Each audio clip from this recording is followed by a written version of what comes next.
Imagine a company that started by fueling wars with gunpowder, evolved into a chemical empire, and left a toxic legacy that will outlast us all.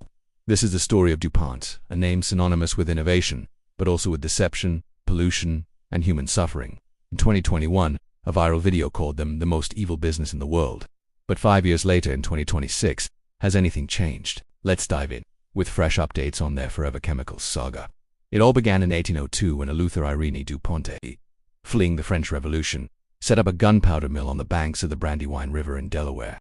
DuPont quickly became America's go-to supplier for explosives, powering everything from the War of 1812 to the Civil War. By the early 1900s, they controlled 85% of the U.S. gunpowder market, leading to antitrust lawsuits that forced them to break up in 1912. But DuPont didn't fade away. They pivoted to chemicals, inventing nylon, neoprene, and eventually one of their most infamous creations, Teflon. In 1938, DuPont chemist Dr. Roy Plunkett was experimenting with refrigerants when something went wrong. A gas cylinder that should have released tetrafluoroethylene instead produced a slippery white powder, polytetrafluoroethylene or PTFE, branded as Teflon. This miracle material was heat-resistant, non-stick, and repelled water and oil like nothing else. But to make it, DuPont relied on a processing aid called C8, or perfluoroactinoic acid PFOA, a forever chemical that doesn't break down in the environment or our body. Teflon exploded in popularity. By the 1960s, it coated non-stick pans, lined popcorn bags, waterproof jackets like Gore-Tex, and even flossed our teeth. It was in food containers, pizza boxes, and dental floss.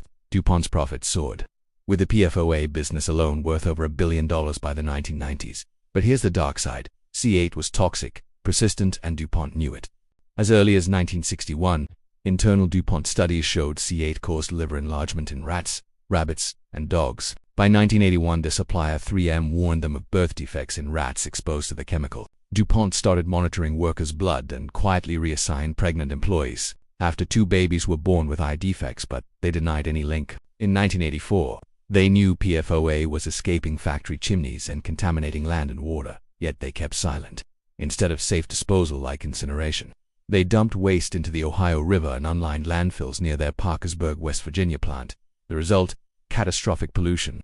C8 seeped into groundwater, tap water, and the food chain, affecting farms, wildlife, and people. By the early 2000s, studies showed 99.7% of Americans had PFOA in their blood. It's linked to 6 major diseases: kidney and testicular cancer, thyroid disease, high cholesterol, ulcerative colitis, and pregnancy-induced hypertension. In Parkersburg, residents reported bizarre health issues from blackened teeth in cows to unexplained cancers in families.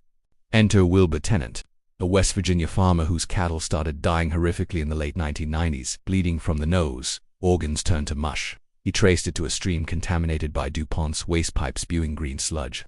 In 1999, Tennant sued with lawyer Rob Bilott, who uncovered 110,000 pages of damning documents showing DuPont's knowledge of the risks since the 1990s. DuPont settled with the tenants but faced broader scrutiny. In 2005, the EPA fined DuPont $16.5 million, their largest ever under the Toxic Substances Control Act, for hiding PFOA toxicity. A massive study of 70,000 exposed people confirmed the links to diseases. DuPont was ordered to phase out C8 production in the U.S. by 2015. They didn't stop. They spun off their fluorochemicals division into Chemours in 2015, shifting liability while keeping the profits. Then, in 2017, DuPont merged with Dow Chemical to form the $130 billion behemoth Dow, later splitting into Dow DuPont and Corteva for agriculture. They introduced GenX as a safer replacement for PFOA, but it was produced in the same plants. An early study showed similar persistence and toxicity. Contamination continued, spreading to rivers, air, and even rainwater globally. Fast forward to 2026, has DuPont reformed? Hardly. The fallout from forever chemicals rages on. In June 2023, DuPont, Chemours, and Corteva agreed to pay $1.185 billion to settle claims from U.S. public water systems contaminated by PFAS. That same month, 3M, another PFAS giant, shelled out up to $12.5 billion for similar water contamination suits. But the hits kept coming. In 2024, the EPA finally set enforceable maximum contaminant levels, MCLs, for 6 PFAS chemicals in drinking water, forcing utilities nationwide to test and treat at a cost of billions, while often passed to taxpayers, while companies like DuPont foot only fractions. By 2025, the scandals escalated. In July, DuPont settled a class action lawsuit for $27 million over PFOA contamination in Hoosick Falls, New York, where residents drank tainted water for years. Then, In August, Chemours, DuPont, and Corteva struck a landmark deal with New Jersey, $875 million over 25 years. Present value around $500 million to resolve all PFAS claims, including pollution at 4 industrial sites like Chambers Works and statewide issues from firefighting foam AFF. This was hailed as the largest environmental settlement by a single state, covering natural resource damages, cleanup, and penalties, but critics say it's a drop in the bucket compared to the trillions needed for global remediation. In November 2025, the city of Florence, Alabama, settled with DuPont, 3M, and others over PFAS in their water supplies, adding to the pile, and federally. As of December 2025, over 15,334 lawsuits clogged the courts in the PFAS multi-district litigation, MDL number 2873, targeting DuPont and peers for everything from personal injuries to water pollution. Trials continue, like the 2025 case against Chemours and DuPont over the Chambers Works facility. Despite phasing out PFOA in the U.S., DuPont's chemicals linger.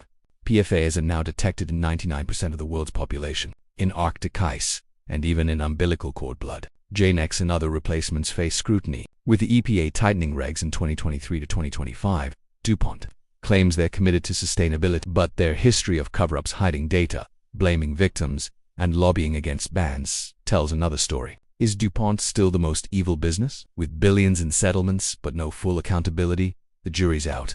One thing's certain, their forever chemicals are here to stay. If this shocks you, share it, subscribe for more exposures, and demand change. Because in the end, we're all downstream from DuPont.